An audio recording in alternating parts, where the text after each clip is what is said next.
ఇప్పుడు అనిపిస్తుందా ఆనాడే గనక పల్లా రాజేశ్వరుడి మాటలు నమ్మకపోయి ఆనాడే కాంగ్రెస్‌లో జాయిన్ అయ్యి టికెట్స్ తెచ్చుకొని ఉంటే గెలిచేవాన్న ఆ ఫీలింగ్ వస్తుందా? గెలుస్తూ మంత్రిని అవుతాయి ఈరోజు. ఆ! ఎందుకంటే అది ఇంటెలిజెన్స్ రిపోర్ట్ చెప్పింది. ఆ! ఇప్పుడు ఇందిర ఓడిపోతది. రాజయ్యకి ఇస్తే 30-40 వేలతో గెలుస్తాడు. Congress party okay. టికెట్ ఇస్తే 30-40 వేలతో గెలుస్తాడు. ఈ ఇందిర అయితే ఓడిపోతదని ఇంటెలిజెన్స్ రిపోర్ట్ కాంగ్రెస్ వాళ్ళ దగ్గర కూడా రిపోర్ట్, వీళ్ళ దగ్గర కూడా రిపోర్ట్ ఉండే. హ్మ్. సో, ఇప్పుడు వాళ్ళు అడిగారా మిమ్మల్ని? ఆ అప్రోచ్ సమయంలో అయ్యారా? పక్కా. అప్పుడు జూపల్లి కృష్ణారావు నా సమకాలీకుడు మేము ఇద్దరం కలిసి రాజీనామా చేస్తేమి. ఆయన ఫస్ట్ కాంట్రాక్ట్‌లోకి వచ్చిండు. మన పొంగులేటి శ్రీనివాసరావు ఆయన కానీ ఒకటే ఏం జరిగిందంటే అప్పుడు ఇది అడిగింది. తర్వాత నన్ను బుజ్జగించ ముందు ఇంత డిస్కషన్ జరిగింది. ఎందుకంటే ఇవ్వలేకపోయినా రేపటి తెలియదు. ఏంటి అంటే మీరు వచ్చారంటే మీకు టికెట్ ఇస్తాము ఇట్లా అన్నారు. కానీ మళ్ళీ మాదిగ మహిళ ఇందిర ఒక్క ఆమెనే ఉన్నదని చెప్పేసి కొంత ఆబ్జెక్షన్ అక్కడ వచ్చింది. ఎందుకంటే తెలంగాణ మొత్తంలో మాదిగ మహిళ ఒక ఇందిరనే.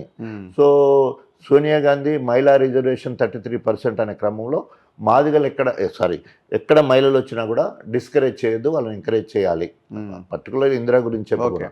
సో ఇప్పుడు గద్దరు బిడ్డ కొడుకు అడిగినా కూడా బిడ్డకే ఇచ్చింది, వెన్నెలకే ఇచ్చింది. కారణం ఏంటంటే మహిళా లీడర్స్ను ప్రోత్సహించాలనే ఉద్దేశంతో. సో ఆ రకంగా అక్కడ కూడా కాలేదు. ఇక్కడనేమో మనకు బుజ్జగించే కార్యక్రమాలు ఇవైనాయి. తర్వాత బాధ్యత కూడా ఇచ్చింది కదా. సో ఓన్లీ గన్పూర్ వరకు అయితే ఉంటే కొంచెము ఉప్పు నుప్పు లెక్కనే ఉంటుండే.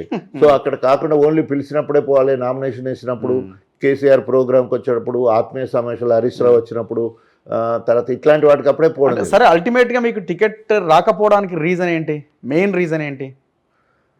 కేసీఆర్ స్వయంగా హరీష్ రావు వీళ్ళు ముగ్గురు చెప్పిన మాట అయితే ఆయన బ్లాక్మెయిల్ చేసిండు. ఎవరు?